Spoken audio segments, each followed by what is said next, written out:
Bienvenidos y bienvenidas a un nuevo video de Filosofía en Red. Yo soy Lautaro, soy profe de filosofía y hoy vamos a hablar sobre un texto de Platón que se llama Apología de Sócrates. Espero que les guste y que se entienda lo que hablemos. En este texto, escrito por Platón, que fue discípulo y muy amigo de Sócrates, el protagonista, este mismo que mencionamos, Sócrates, a sus 70 años, presenta su defensa ante el tribunal luego de ser condenado por algunos habitantes de Atenas. Sócrates fue llevado a juicio principalmente por dos cargos. En primer lugar, por corromper a los jóvenes y en segundo lugar, por inventar nuevos dioses. Gracias a las leyes atenienses de esa época, Sócrates tiene la posibilidad de defenderse. De ahí viene la palabra apología. Apología es una defensa. Entonces Sócrates puede defenderse a sí mismo ante el tribunal. Y de eso se trata este texto, la apología de Sócrates. Sin embargo, no sé hasta qué punto logró defenderse o hasta qué punto buscaba defenderse a sí mismo, porque no les quiero spoilear mucho el final, pero la historia es bastante conocida. Sócrates terminó condenado a muerte, y en gran parte por la forma en la que elaboró su discurso o la forma relacionado a la forma en la que habló frente al tribunal ateniense. 2500 años después, con el diario del lunes, podemos preguntarnos, ¿hizo bien Sócrates en defenderse de esa manera? ¿O podría haber hecho otra manera? ¿Podría haber utilizado sus palabras para defenderse realmente, podríamos decir, para poder salvar su vida? Aunque nosotros hoy en día podemos opinar al respecto y decir si hubiéramos actuado de esa forma o no, yo creo que Sócrates era bien consciente de lo que hacía y lo volvería a repetir un montón de veces si le diera la opción de hacerlo. Es más, él lo dice en este texto. Bueno, comencemos entonces por el comienzo justamente de la apología de Sócrates. Sócrates comienza su defensa diciéndole al resto de las personas que estaban escuchando que tengan cuidado con la palabra de sus acusadores porque utilizan el lenguaje de una forma muy persuasiva. Pero dice que aunque sepan adornar muy bien sus palabras, en realidad no dicen nada verdadero.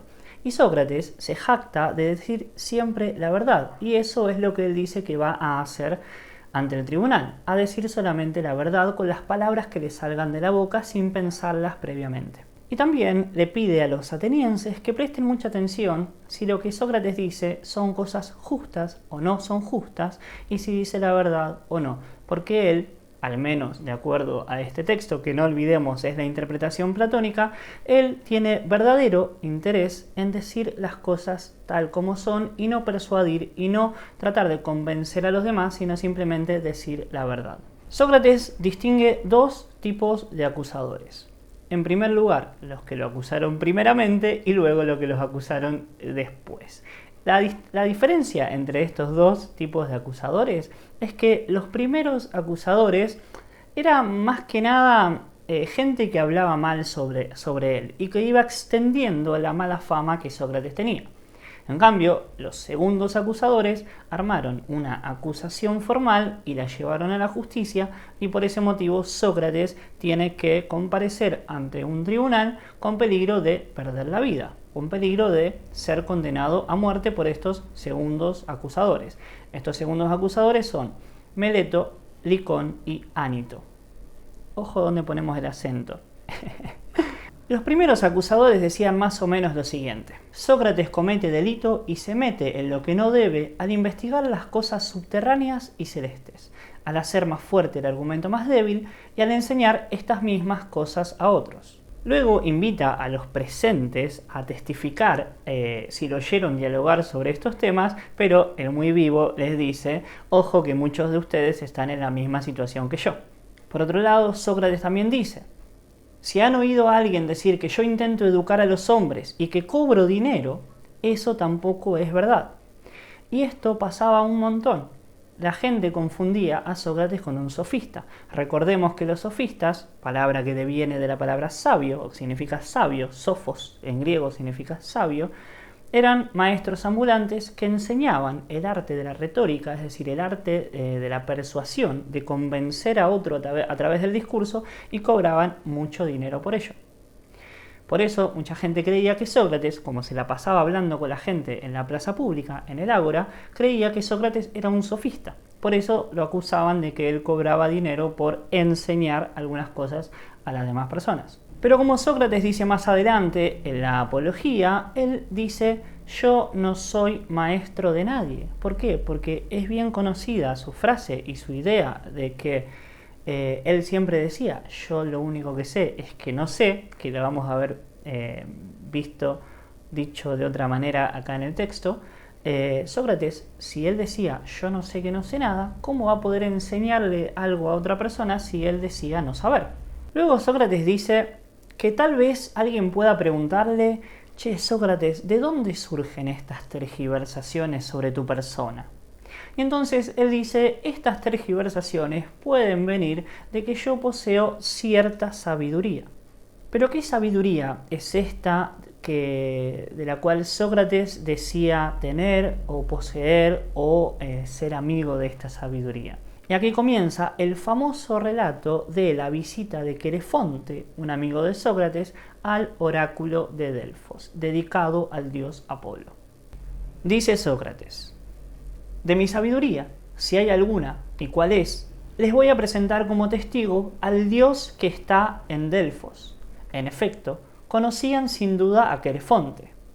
Este era amigo mío desde la juventud y adepto al Partido Democrático. Fue al destierro y regresó con ustedes. Y ya saben cómo era Querefonte, qué vehemente para lo que emprendía. Pues bien, una vez fue a Delfos y tuvo la audacia de preguntar al oráculo esto. Preguntó si había alguien más sabio que yo. La Pitia, la pitonisa, le respondió que nadie era más sabio. Acerca de esto les dará testimonio aquí este hermano suyo, puesto que Querefonte ha muerto. Es decir, Querefonte viajó hacia Delfos para hacerle una pregunta al oráculo y le preguntó si había en Atenas alguien más sabio que Sócrates. Y el oráculo le responde que no, que Sócrates era la persona más sabia de Atenas. Y esto hace que Sócrates comience a reflexionar. ¿Qué dice realmente el dios y qué indica el enigma? Yo tengo conciencia de que no soy sabio, ni poco ni mucho. ¿Qué es lo que realmente dice al afirmar que yo soy muy sabio? Fíjense esto que dice acá Sócrates: yo tengo conciencia de que no soy sabio. Y me adelanto casi hasta el final. Para Sócrates, la sabiduría consiste en poder reconocer la propia ignorancia. Y esto es clave para poder entender el pensamiento socrático. Cuenta Sócrates que esto de que Apolo haya dicho que él era el más sabio de Atenas le confundía un poco, pero como Sócrates era respetuoso y creyente en sus dioses, el dios no podía estar equivocado, es decir, tenía que estar diciendo la verdad. Y es ahí cuando Sócrates comienza un proceso de interrogación a algunos habitantes atenienses para poder interrogar a estas personas y tratar de desentrañar qué es este enigma, qué es esto que decía Apolo, de que Sócrates realmente era el más sabio. Es decir, ¿qué significa que Sócrates es sabio y que Sócrates es el más sabio de todo Atenas? Entonces Sócrates se propuso dirigirse, para dialogar con ellos, hacia las personas que se consideraban las más sabias, es decir, las personas que parecían ser sabios en Atenas. Primero habló con un político, luego habló con un poeta y por último habló con un artesano. Al hablar con el político, al que muchas personas consideraban que él era sabio y que ese mismo político consideraba de sí mismo que era sabio, a Sócrates no lo convenció y entonces Sócrates pensó que en realidad este tipo no era sabio, o al menos no lo era como decía serlo. Entonces Sócrates se propuso demostrarle al otro que en realidad no era sabio y de esa forma dice él que se ganó su enemistad. Y es un poco obvio, porque si uno va por la vida mostrándole al otro de que en realidad lo que dice no es verdad y peleándose con la gente y diciéndole: mira, vos no sos sabio, bueno, hay conocimientos que vos no tenés, bueno, digamos, hay personas a los que les puede caer un poco mal eso. Pero Sócrates tiene una respuesta para eso, lo vamos a ver más adelante. Y ahora viene una reflexión importante. Al retirarme de allí, razonaba a solas que yo era más sabio que aquel hombre. Es probable que ni uno ni otro sepamos nada que tenga valor, pero este hombre cree saber algo y no lo sabe. En cambio yo, así como en efecto no sé, tampoco creo saber. Y acá, en esta sutileza, podríamos decir, se encuentra la singularidad socrática. Sócrates sabe que no sabe. Y esto es fundamental, como decíamos antes, y esto es lo que lo distingue de las otras personas en, al menos, la Atena de su época, la conciencia de su propia ignorancia. Luego se encaminó a los poetas, a lo de las tragedias, pensando que ahí se encontraría siendo más ignorantes que los poetas, porque los poetas eran muy venerados en esa época. Pero cuando Sócrates les preguntaba qué quería decir los textos que habían escritos, se dio cuenta Sócrates que casi todos los presentes podían hablar mejor que ellos sobre los poemas que ellos habían compuesto. En efecto, también estos dicen muchas cosas hermosas, pero no saben nada de lo que dicen. Sócrates entendía que los poetas escribían cosas hermosas por alguna especie de contacto divino, por alguna especie de inspiración divina, pero a la hora de racionalizar eso que habían escrito no podían hacerlo, no podían explicar aquellas palabras que habían escrito. Entonces esto hace, según Sócrates, que no sean sabios. Y por último fue a hablar con los artesanos. Y Sócrates pensaba que tal vez se encontraba ahí con otra cosa. Sí, y tuvo razón. Sócrates pensaba que los artesanos tenían cierta sabiduría y lo pudo comprobar. Los artesanos, según Sócrates, poseen la sabiduría de sus propios oficios. Un carpintero tiene la sabiduría de cómo trabajar con la madera, por ejemplo. Ahora, dice Sócrates que los artesanos cometían un error. Cometían el error de hablar de cosas que no sabían. Y eso los convertía en, o mejor dicho, hacía que no fueran sabios. Entonces, Sócrates concluye lo siguiente. A causa de esta investigación, atenienses, me he creado muchas enemistades, muy duras y pesadas, de tal modo que de ellas han surgido muchas tergiversaciones y el renombre de que soy sabio. En efecto, en cada ocasión los presentes creen que yo soy sabio respecto a aquello que refuto a otro. Claro, cuando Sócrates iba y refutaba a otro y le demostraba que el otro en realidad no poseía la sabiduría que decía tener, la gente que estaba ahí escuchándolo o la gente que escuchaba hablar sobre Sócrates pensaba que Sócrates lo que quería hacer era ganarle en esa disputa dialéctica al otro. Y eso hacía que quede un poquito mal, por decirlo de una manera.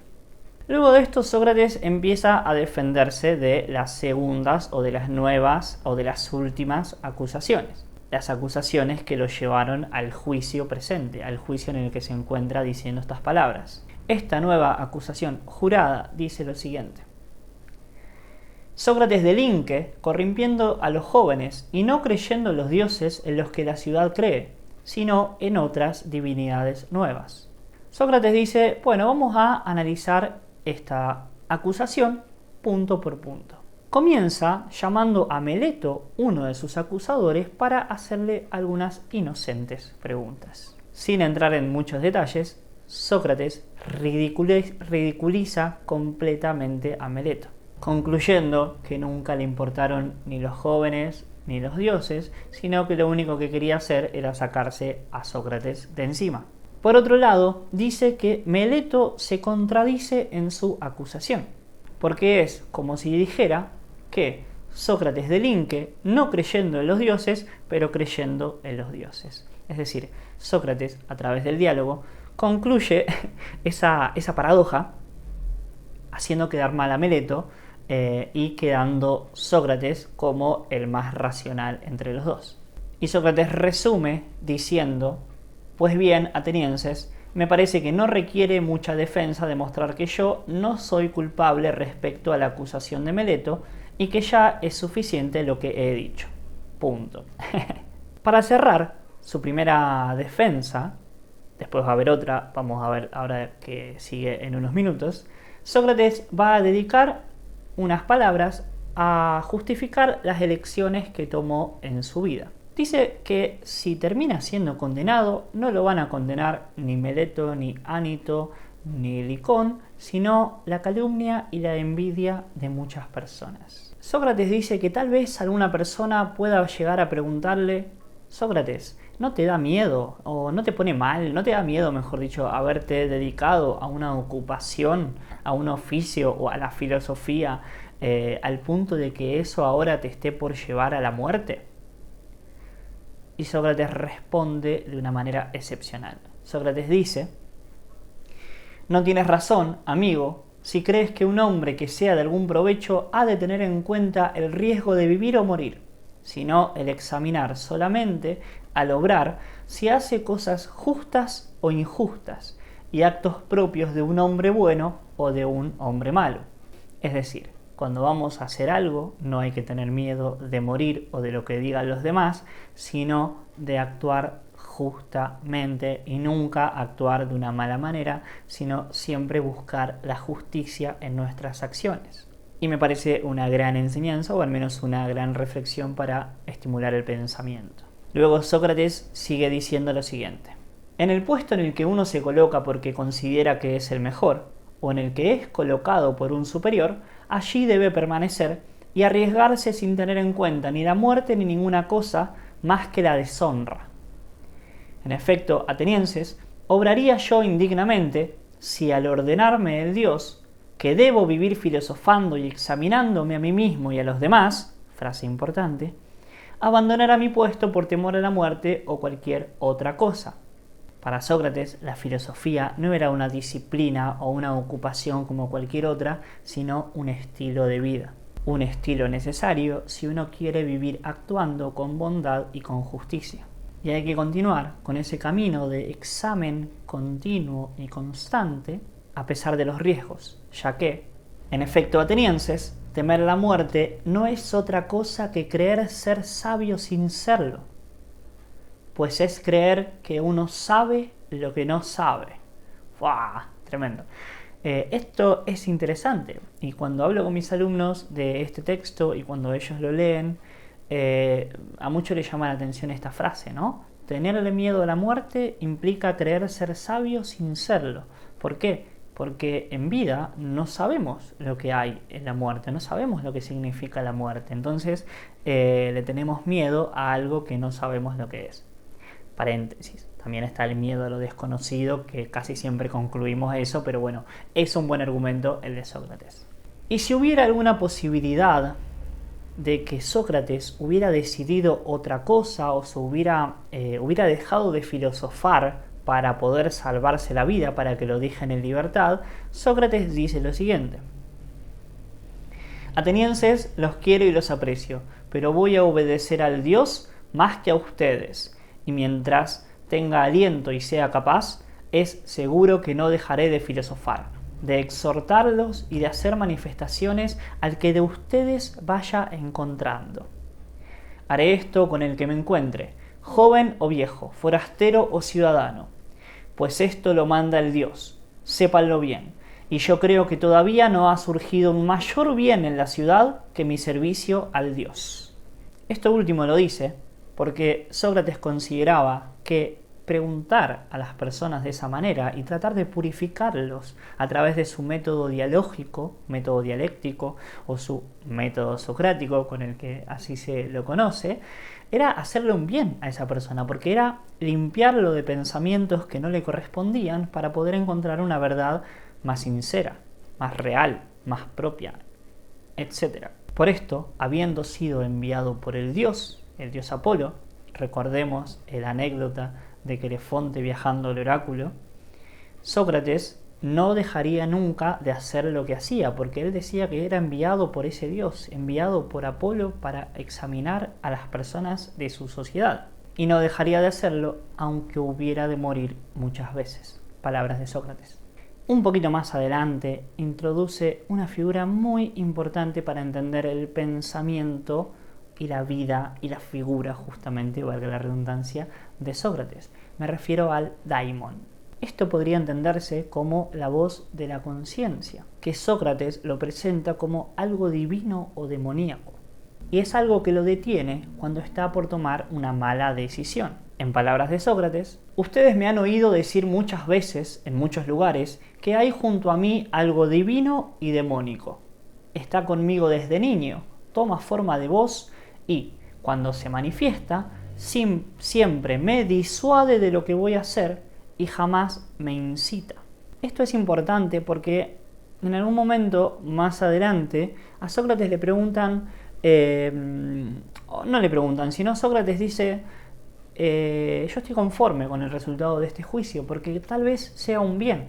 ¿Por qué? Porque cuando yo me levanté a la mañana, o cuando yo me dirigí hasta acá, o cuando yo me estaba diciendo estas palabras, el daimon, o sea, mi conciencia, este ente demónico o divino, como él lo dice, no me dijo, basta, no lo hagas. Sino como que al no detenerlo, Sócrates piensa que tal vez eso que hacía era un bien, porque el daimon le sirve a Sócrates para disuadirlo de cosas que no son justas. Entonces, para Sócrates, su propia muerte tal vez era una cuestión justa, en el sentido de que era lo que tenía que hacer. Obviamente, él consideraba que era injusto que lo condenen, pero su accionar nunca fue injusto. Creo que me expliqué más o menos bien. Pasando por alto algunas partecitas que no me parecen de vital importancia, para no extender tanto este video, Sócrates termina esta defensa diciendo que no va a ser como otros de arrodillarse y llorar y suplicar que lo liberen para poder quedar absuelto. De esta forma termina la primera defensa y Sócrates culpable, condenado. Aunque la votación estuvo más o menos pareja, Sócrates fue declarado culpable. Meleto propuso para Sócrates la pena de muerte, pero Sócrates podía ofrecer otra condena, algo que a él le pueda parecer un poco más justo. O Sócrates podía ofrecer y decir qué es lo que él creía que merecía como condena. Y luego el jurado votaría entre una de esas dos opciones, la de Meleto o la de Sócrates. Y la contraoferta que hace Sócrates es maravillosa, épica, memorable. Les comparto algunos fragmentos. Así pues, Meleto propone para mí la pena de muerte. Bien, ¿y yo qué les propondré a mi vez, atenienses? ¿Hay alguna duda de que propondré lo que merezco? ¿Qué es eso entonces? Fíjense, Sócrates dice, yo les voy a proponer lo que creo que merezco. No iba a donde no fuera de utilidad para ustedes o para mí, sino que me dirigía siempre a hacer el mayor bien a cada uno de ustedes en particular. Por consiguiente, ¿qué merezco que me pase por ser de este modo? Algo bueno, atenienses, un bien que sea adecuado para mí. Fíjense, Sócrates está diciendo yo me merezco algo bueno porque yo soy un buen tipo y yo los ayudo a ustedes a ser mejores y de esa forma ayudo a que la sociedad cada vez sea mejor. No hay otra cosa que le convenga más, atenienses, que el ser alimentado en el Pritaneo. Con más razón que si alguno de ustedes en las Olimpiadas ha alcanzado la victoria en las carreras de caballos, de vigas o de cuadrigas. El Pritaneo era un lugar en el cual iban a comer, a ser alimentados con banquetes y a ser honrados los ganadores de los Juegos Olímpicos y otras personas muy importantes en la sociedad ateniense de esa época. Entonces, Sócrates dice, ¿qué me merezco? Que me traten con honores. O sea, al tipo lo están condenando a muerte y Sócrates dice, no, aliméntenme en el Pritaneo. Es maravilloso. La ironía socrática es maravillosa. Así terminó también, ¿no? Pero bueno, es una jugada, me parece magnífica. Poética, más que pragmática o funcional. Dice que los ganadores de los Juegos Olímpicos, los hace parecer felices, pero yo los hago felices. Y en nada necesita el alimento, y yo sí lo necesito. Recordemos que Sócrates era un tipo pobre, es decir, no tenía grandes ingresos económicos. Así pues, si es preciso que yo proponga lo merecido con arreglo a lo justo, propongo esto, la manutención en el Pritaneo. Yo me imagino ahí a todo el tribunal o la gente presente, a los gritos, algunos tirándole bronca a Sócrates, otros riéndose de la jugada de Sócrates, otros no pudiendo creer lo que Sócrates estaba diciendo. Me imagino una situación bastante caótica. Pero esto es interesante porque Sócrates estaba persuadido, es decir, Sócrates creía realmente que no le hacía daño a nadie de forma voluntaria. Y por eso propone esta condena de ser alimentado en el Pritaneo. Las otras opciones que se le aparecen como posibilidades son muy desfavorables para Sócrates y Sócrates no las elige. Una es la prisión, pero él dice que no quería ser esclavo de los magistrados, también tenía 70 años, no quería terminar los últimos momentos de su vida en prisión. Otra de las opciones era la multa, pero Sócrates dice no tenía dinero para pagar esa multa. O el destierro, pero a cualquier lugar al que Sócrates vaya le iba a pasar lo mismo. Iba a ser juzgado, condenado, hasta desterrado de vuelta por la ciudad a la que vaya. Y dice también después Sócrates que tal vez alguien puede decirle: y Sócrates, no podés dejarte de filosofar y vivir tranquilo, sin molestar, sin aguijonear sería a los demás, sin molestarlos con tus preguntas insidiosas, llevando una vida tranquila, sin hacerles preguntas a la gente.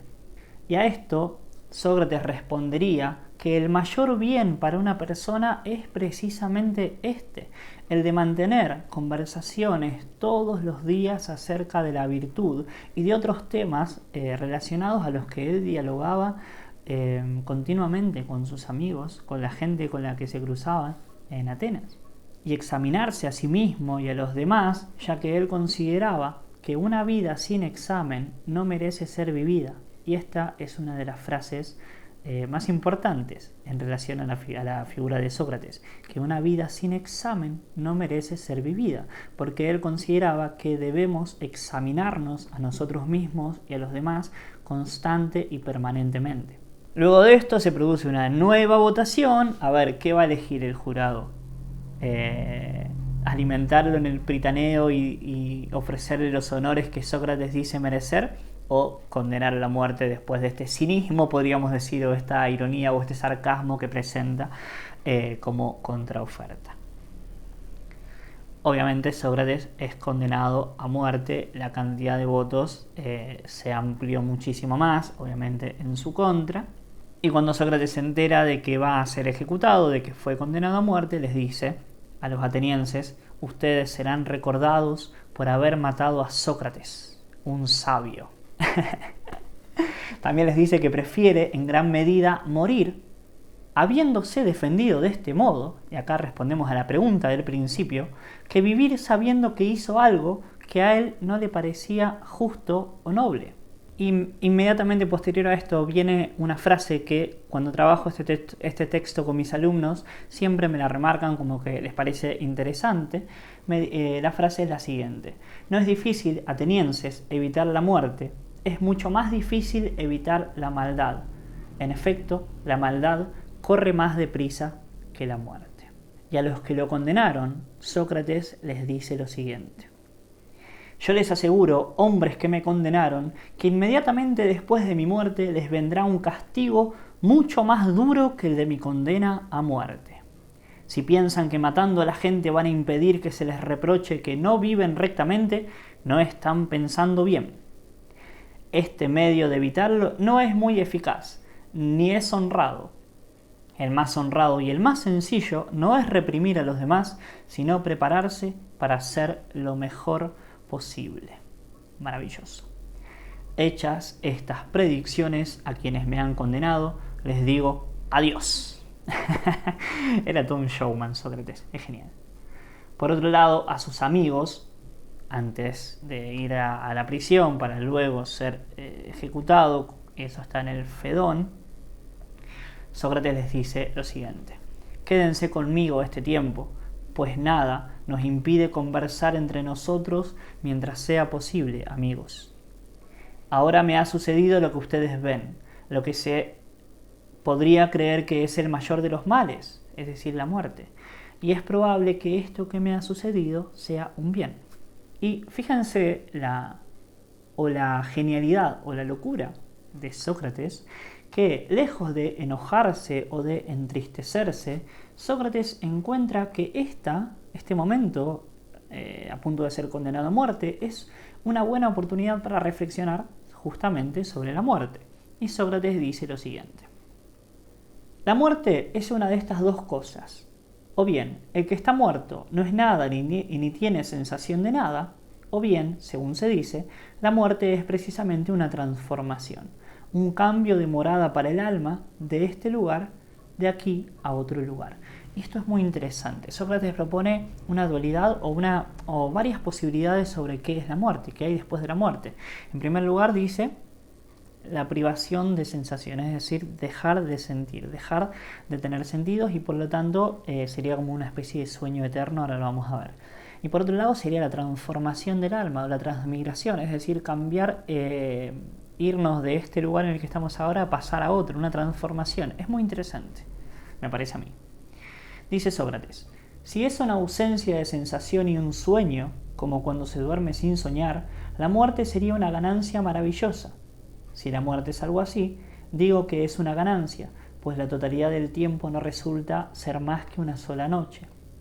Entonces, ahí tenemos la primera opción, ¿no es cierto? Si la muerte es un sueño eterno, es como no sentir absolutamente nada, morirse sería como estar dormido sin enterarse. Si por otra parte la muerte es como emigrar de aquí a otro lugar, ¿cuánto daría alguno de ustedes por estar junto a Orfeo, Museo, Hesíodo y Homero?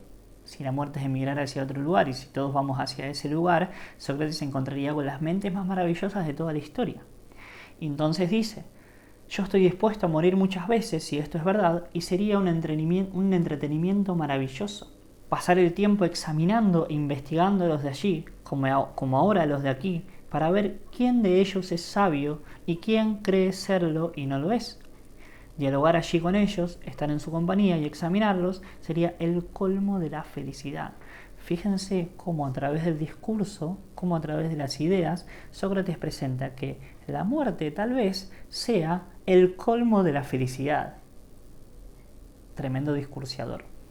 Y por último, antes de irse, le pide una cosa más a sus amigos. Dice Sócrates, les pido solo una cosa. Cuando mis hijos sean mayores, atenienses, castíguenlos, causándoles las mismas molestias que yo a ustedes, si les parece que se preocupan del dinero o de otra cosa cualquiera antes de que la virtud.